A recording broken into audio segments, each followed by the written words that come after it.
Hey guys, it's Evelyn, and today I'm going to show you guys how I made this 3D element phone transition / effect.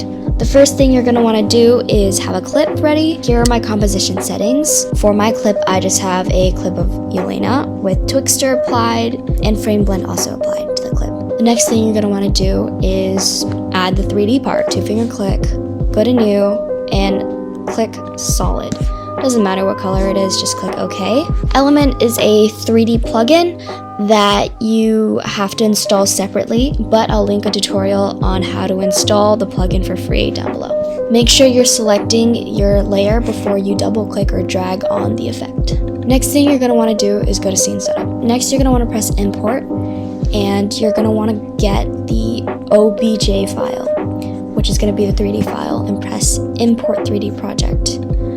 Make sure all these boxes are selected, these don't really matter, and press OK. Go down here and click normalize size. I'm going to change this to -90, and that should be it for the orientation. So to change this color, we're gonna go click this box to bring down all the scene materials, and what I want to change is just the color of the side and back panels. So you can go around and click the boxes to turn on or off the scene materials. I discovered already that this is the side panels, which I want to change color, so click on it, then go down to basic settings, and you can see that it's already set to orange. And I don't like that color, so I think I'm gonna change it to more of a gray bluish color. I like this color. For some reason, you can't copy and paste these numbers, at least on my computer, so I'm just going to write them down really quickly. And then you're going to go to the back panel and type in those numbers. And that should do it. You can also change the environment of the 3D setting to make it look different in different lightings. So go to presets and you can go to environment. You can see here that I have some downloaded. Different types of lighting, give it different types of reflection. You can just play around and see what you like. I'm gonna press OK for now. We're gonna come back to this in a second. Now for the texting on the screen, I usually text myself or friend, or I use this website to create my own fake text conversations. Type in a message. I'm just gonna keep it simple, but you can obviously add more, change who it's coming from, everything like that. Press create image and download the image. Now I'm gonna drag this image in, and here we have it. I have my preview set on quarter, that's why it looks grainy, but if you set it to full, you can see that the quality is actually good. So we want to animate it so it looks like this text is actually popping up on the screen instead of just being there the whole time. Pre-compose this layer.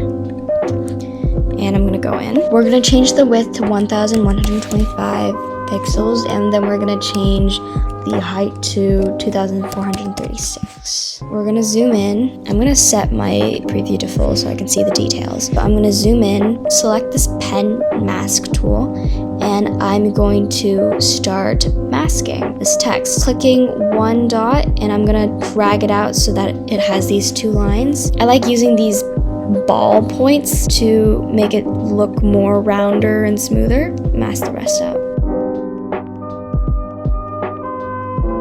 I'm gonna feather my mask by like 1 pixel just to make it look a little bit smoother. The next thing I'm gonna wanna do is I'm gonna wanna create a solid that is the color of this screen. Make a mask on the layer, and I'm going to cover the text so that we can actually have a nice base layer underneath for this layer to move around. Now I'm just going to pre-compose this to make it easier for everybody. I'm going to turn on motion blur, press P on your keyboard and bring up position, keyframe the stopwatch, and I'm going to move it here, and I'm going to go back to the beginning, bring it down, maybe around here. I'm going to select all the keyframes, 2-finger click, go to keyframe assistant, and easy ease. Then I'm going to click graph, then go to this little box here and click edit speed graph.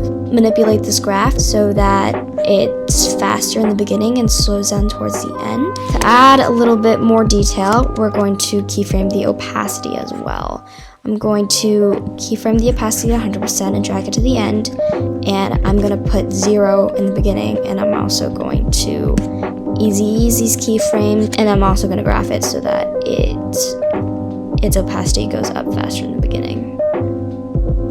There you have it. Now we're going to go back to our layer here. As you can see, there's nothing on the iPhone screen yet, so that's what we're going to do. We're going to add what we just made onto the 3D iPhone. Go to custom layers and go to custom texture maps. Go to layer 1, select this comp that we just made. Go to scene setup. I'm going to turn off the glass layer because I don't really want that sheen right now, but this wallpaper layer is going to be the layer that we're going to manipulate. Click this wallpaper layer, go to diffuse right here, click it, and go to this arrow, click it, and click custom layer 1. Click OK. That looks a little bit weirder now. We're just gonna make this white so that you can actually see what it is. There's your layer.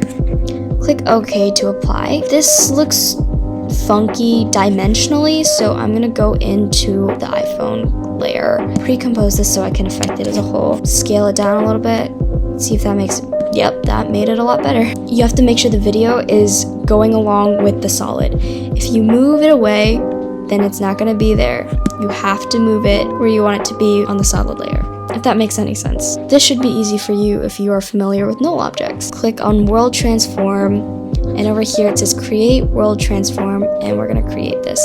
This is just a 3D null specifically tailored to the element 3D. For this, I want this phone to start smaller and flip into a bigger full screen. Keyframe the Y position, maybe make this a little bigger, and drag this down. Also, I just realized there's that thing. I'm gonna go in and fix that later. I'm gonna select all these 3 keyframes and then I'm going to drag it maybe around there.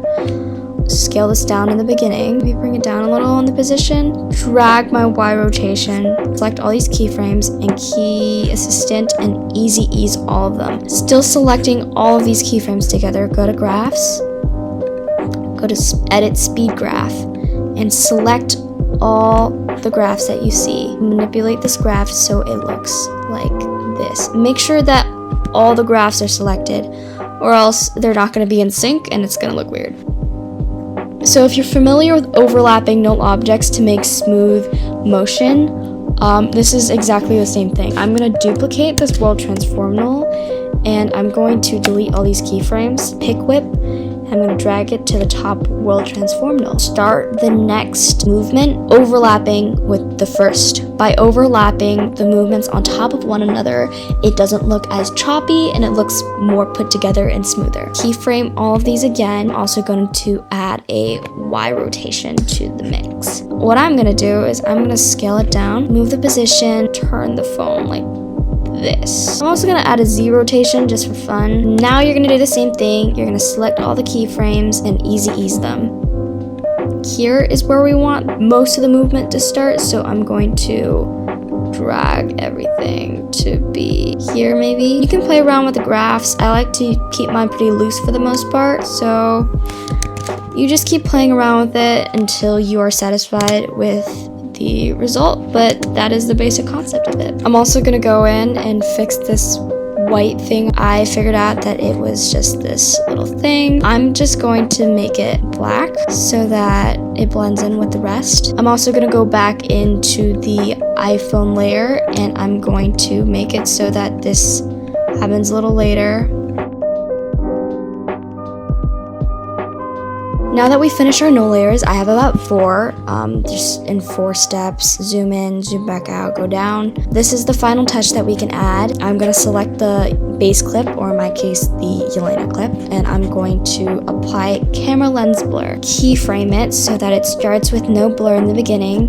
Then once the phone kind of draws out, I'm going to set it to about 10. Also click repeat edge pixels so that it doesn't have weird edge borders going on when you apply this effect. Copy and paste this 10 keyframe over here. And then once the camera goes all the way down, I'm going to set it again to 0. And here is the final result. I really hope this tutorial helped you. Let me know if you have any questions in the comments or DM me on my Insta. Thanks for watching.